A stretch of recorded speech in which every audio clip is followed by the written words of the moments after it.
Hey, my friend Akram here from ClickFunnels Tech Support. So what I noticed after testing your funnel is it gave me the same thing, which is the red thing here.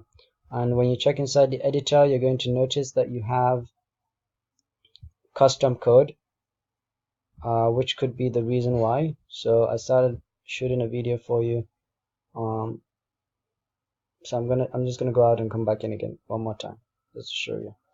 So you go to edit page in the funnel.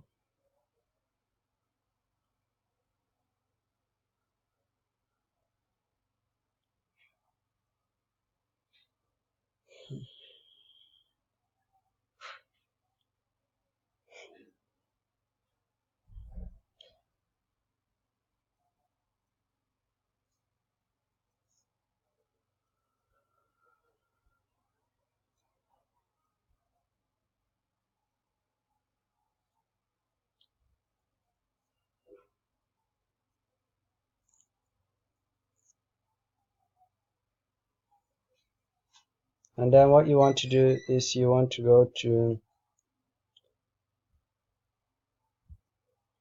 the top left, click on custom code and remove this custom code you have here. Okay, so just take this out, put it on a notepad or something.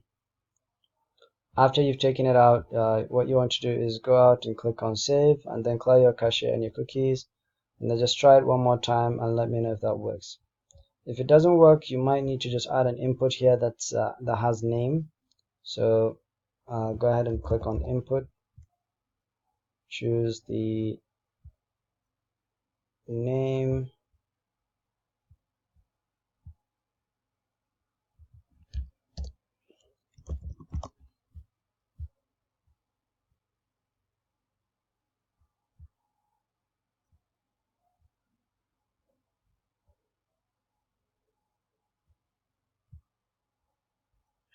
and then click on and then leave it like that, and just click on save and test it again and let me know if that works. Okay, bye for now.